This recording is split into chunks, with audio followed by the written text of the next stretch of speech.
he wants to submit. Riyaz గారు, రామ్మోహన్ రావు గారు కొన్ని విలువైన అభిప్రాయాలు చెప్పారు. నేనేం పూర్తిగా వారు చెప్పినవన్నీ కూడా అది కానీ అనట్లేదు. వాళ్ళ దగ్గర ఒక నాకు నచ్చిన గుణం ఏంటంటే, నచ్చిన అంశం ఏంటంటే, వాళ్ళు చెప్పిన దాంట్లో ఫ్లెక్సిబిలిటీ ఉంటుందని చెప్పారు. ఎందుకంటే బేసికల్గా అంటే వీళ్ళు అప్రోచ్ అయిన శాంపిల్స్ టోటల్ సమాజాన్ని రిఫ్లెక్ట్ చేస్తున్నా లేదనేది కూడా చాలా కీలకమైంది. Because I did my PhD, samples studies తీసుకుంటాం మనం. నిజంగా మనం తీసుకున్న శాంపిల్స్ అనేవి రిఫ్లెక్ట్ చేస్తున్నా లేదనేది కూడా కీలకమైంది. అంటే సహజంగా బీహార్ లాంటి రాష్ట్రాల్లో ఓటరు ఓపెన్గా నేను ఈ పార్టీకి ఓటేస్తాను చెప్పడం కూడా ఇబ్బందికరంతో కూడుకున్న అంశం సార్. ఒకసారి మీరు యూపీలో ఎప్పుడు తీసుకున్నా కూడా అది బీజేపీకి అనుకూలంగానే నీకు ట్రెండ్స్ వస్తుంటాయి. అలాగే కానీ ఆచరణలో భిన్నంగా మనకు రిజల్ట్ చూపెట్టాను. నేను చాలా పాత కూడా పోవట్లేదు, 2023 చూపెట్టాను నేను.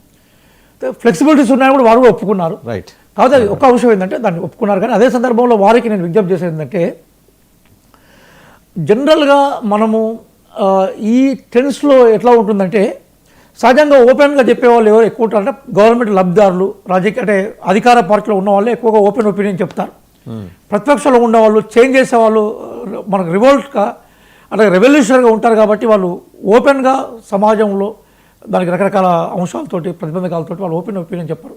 అందుకోసం మనం చాలా సందర్భాల్లో ఇప్పుడు కోటేశ్వరరావు గారు ఒక అద్భుతమైన మాట చెప్పారు. ఏంటంటే వెస్టర్న్ కంట్రీస్లో డెమోక్రసీలో ఓపెన్నెస్ ఎక్కువగా ఉంటుంది, ఎందుకంటే అక్కడ ఉండే డెమోక్రటిక్ అట్మాస్ఫియర్ కానీ హ్యూమన్ రైట్స్కి ఉండే ఇంపార్టెన్స్ కానీ.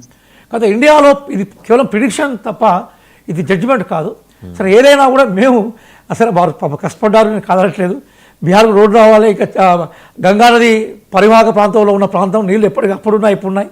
ఎలక్ట్రిసిటీ అప్పుడుంది, ఇప్పుడుంది, కొత్తగా చేసింది లేదు. కానీ బీహార్ లాంటి రాష్ట్రాల్లో, ఇప్పుడు నేను చెప్పిన బీహార్ రాష్ట్రాల్లో ఉన్న పెద్ద ప్రాబ్లం ఏంటంటే సార్, అక్కడ పంపిణీ అంటే మనకు బేసికల్గా సంపద సమానంగా పంపిణీ కాదు. మన దగ్గర ఉన్నంత లేబర్కి సంబంధించిన పేమెంట్స్ కానీ పంపిణీ అక్కడ లేదు సార్. ఎందుకంటే వెరీ రీసెంట్గా ఒక బీహార్ నుంచి ఒక టీం వచ్చి సార్ 99 మందితో కూడుకున్న గవర్నమెంట్ ఉద్యోగుల టీం మన తెలంగాణకు వచ్చింది ఇది శాంపుల్ స్టడీ కోసం.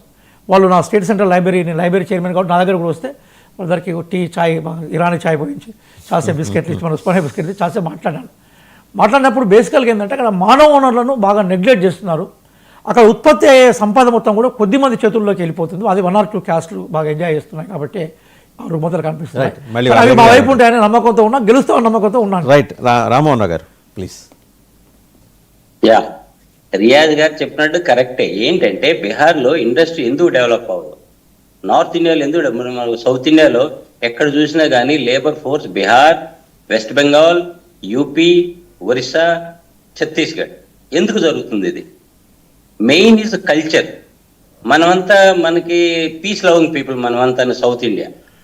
అక్కడ బికాస్ ఆఫ్ హిస్టారికల్ రీజన్స్ ఏంటంటే, మనకి ఇంతకుముందు ఎక్స్టర్నల్ ఇన్వేజన్ జరిగినప్పుడు, బయట నుండి ఆ ఆక్రమణలు జరిగినప్పుడు ఎక్కువగా ఫైట్ చేసింది ఎవరు? Northern side. సో అక్కడ ఏంటంటే ఎక్కువ చిన్నగాని మనం ఎవరినో చిన్నగాని మనం ఏమన్నా అన్నా కానీ కొంచెం నెగిటివ్గా immediately react and they can beat you also. So that conflicting nature, fighting nature, ఏంటి జగడా చేయటం, ఆ నేచర్ ఎక్కువ ఉంటుంది అక్కడ నార్త్ ఇండియాలో. ఆ కల్చర్లు ఏంటి, అక్కడ ఇండస్ట్రీ రావు ఎక్కువగా. ఎక్కడ వస్తాయి మీకు? ఢిల్లీ దగ్గరలో వస్తాయి, ఎక్కడ లాండ్ అవటం. ఉత్తరప్రదేశ్లో, బీహార్లో చాలా, ఉత్తరప్రదేశ్లో కూడా నోయిడా సైడ్లో వస్తాయి మీకు ఇండస్ట్రీ, కానీ బీహార్లో ఇండస్ట్రీ రావు. ఇంకో another one reason is population is two high. మనకేంటి ఇప్పుడు ఒక పిల్ల ఒక బేబీ అయినా మనం ఆపరేషన్ చేయించుకుంటాం జరుగుతుంది. కానీ బీహార్లో still they have 2, 3, 4. Another one is land holdings are very small, population pressure is too high.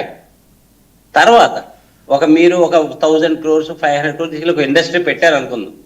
Then we have external factors, external pressure వచ్చేస్తాయి. మీరు ఇండస్ట్రీ మాకు ఇవన్నీ అవన్నీ మాకు ఇంత పంపించండి. ఒకవేళ మీరు ఎవరికైనా పంపించారనుకుందాం, ఇంకొకళ్ళు మొదలైపోతారు. అందుకని అక్కడ పెద్ద హెవీ ఇండస్ట్రీస్ రావటం కష్టం. సో ఏమవుతుందంటే పాపులేషన్ ప్రెషర్ మూలాన so they come to other developed states. మనకి ఇప్పుడు సౌత్ ఇండియాలో మొత్తం లేబర్ ఫోర్స్ అంతా ఇక్కడికే వస్తాయి.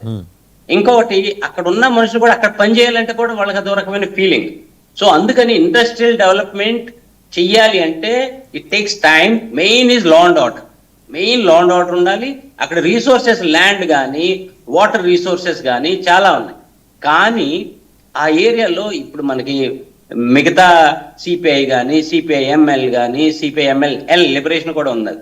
వాళ్ళు ఎందుకు డెవలప్ అంటే power and money, every resources concentrate very few hands, the upper communities, అదంతా వాళ్ళ చేతిలో ఉంది. అండ్ ఇంక ఇప్పుడు ఇంకా చాలా 15 సంవత్సరాలు చాలా మారింది. అంతకుముందు ఏంటి ఠాకూర్ సేన, ఇంకా సమ్ సేన చాలా మంది మామూలుగా ఎస్సీ ఎస్టీ గానీ మిగతా సెక్షన్ ని చాలా అప్రెస్ చేసి సార్ చాలా ఇంకొక పాయింట్ జంగిల్ రాజ్ అనేది చాలా బలంగా ఈ ఎన్డీఏ కూటమి తీసుకెళ్ళింది కదా, నిజంగా అలాంటి భయం ఉందా వీళ్ళు వస్తే? ఉంది. అంటే ఇప్పుడు అంటే వీళ్ళు వస్తే ఉండదు. తేజస్వి చాలా కానీ- రిఫైన్డ్ లీడర్, వాళ్ళ నాన్నలాగా కాదు కదా, వాళ్ళ తండ్రిలాగా కాదు కదా, ఆ మోటుతనం మరొకతనం లేవు. చూడండి 15-20 సంవత్సరాల్లో ఇప్పుడు అంతా these are all these children, ఇప్పుడు recent young leader they are expose to the modernism, technology, liberal values ఇవన్నీ ఉన్నాయి. వాళ్ళు జరగదు. కానీ ఏమవుతుందంటే జనరల్ గా మనం ఉత్తరప్రదేశ్లో కూడా చూస్తాం, మెయిన్ గా Yadav community and Muslim community they support Samajwadi party, even RJD also. కానీ ఒకసారి పవర్లో వచ్చిన తర్వాత ఏమవుతుందంటే టాప్ లెవెల్ లీడర్స్ ఏం చేయరు, వాళ్ళు they are very liberal, they are very good, చాలా మంచిగా ఉంటారు. అఖిలేష్ యాదవ్ కానీ ఈయన తేజస్వి కానీ చాలా మంచి వాళ్ళు, చాలా లిబరల్ గా ఉంటారు. ఏమవుద్దంటే ఈ మిడిల్ లెవెల్ లీడర్స్ ఉంటారు కదా, మిడిల్ లెవెల్ లీడర్స్ ఏం చేస్తారంటే థానాలో కానీ పోలీస్ స్టేషన్లో కానీ తహసీల్లో కానీ వీళ్ళు ఇన్ఫ్లుయెన్స్ చేసేసి అదే అవన్నీ పైకి వరకు వెళ్ళవు. ఉత్తరప్రదేశ్ మేము చూసింది ఏంటంటే ఈ థానా మిగతా ప్లేస్, ఇంకోటి ఏంటంటే మన గవర్నమెంట్లు ఏం చేస్తాయంటే కాస్ట్ బేస్డ్ పోస్టింగ్స్, ఈ కమ్యూనిటీ ఆఫీసర్ని ఇక్కడ పోస్ట్ చేయాలి, that is very very bad. అదేమవుతుందంటే ఆ కమ్యూనిటీ లీడర్స్ ని, ఆ కమ్యూనిటీ ఆఫీసర్ ని పోస్ట్ చేయడం మనం అనుకో, that never helps. It helps maybe 30-40%. మా కమ్యూనిటీ మా ఆఫీసర్ ఉంటేనే మనకు ఓట్లు పడితే it is a myth, it is not, it never works. కానీ పొలిటీషియన్స్ లో ఇలా ఉంటది, మా కమ్యూనిటీ అదే వీళ్ళు ఏం చేస్తారంటే మిడిల్ లెవెల్ లీడర్స్ వీళ్ళు థానా వీళ్ళ మీద ఇన్ఫ్లుయెన్స్ చేసి చాలా వరకు ఇంజస్టిస్ చేయిస్తూ ఉంటారు పూర్ పీపుల్ మీద కానీ, లేకపోతే కొన్ని ల్యాండ్ ఆక్యుపై, ఉత్తరప్రదేశ్లో కూడా చూసాను నేను, బీహార్లో కూడా ల్యాండ్ ఆక్యుపై చేస్తారు. కానీ పై వరకు వెళ్ళలేవారు దాన్ని. ఈ థానా లెవెల్లో, తహసీల్ లెవెల్లో, ఈ డిస్ట్రిక్ట్ లెవెల్లో దాన్ని చేసేస్తారు. అప్పుడు ఏమవుతుందంటే ఉత్తరప్రదేశ్లో ఇలాగే జరిగింది. ఇంతకుముందు సమాజ్వాదీ పార్టీ ఉన్నప్పుడు ఇదే జరిగింది. థానా మేము చూస్తూ ఉండేవాళ్ళం, థానా లెవెల్లో మిగతా అంతా ఇంజస్టిస్, ఎవడో ల్యాండ్ ఆక్యుపై చేసుకుంటారు, ఇంకొకటి ఉంది ఆక్యుపై చేసుకుంటారు. ఆ థానాలో నేను అడిగేది ఏంటంటే సార్, అలాంటి అప్రహెన్షన్ ఎందుకు క్రియేట్ చేసింది ఎన్డీఏ? ఇప్పుడు ఆయన వస్తే లాలూ ప్రసాద్ యాదవ్ రెజీమ్ లాంటిది మళ్ళీ తిరిగి వచ్చేస్తుంది, అలాంటి పరిస్థితులు లేవు కదా ఇవాళ. తేజస్వి నేను ఇందాకే చెప్పినట్టు is a leader. Every political party, every politician will play his game. So public law, you send this narrative. So you send this narrative. That's why what we heard in some meeting by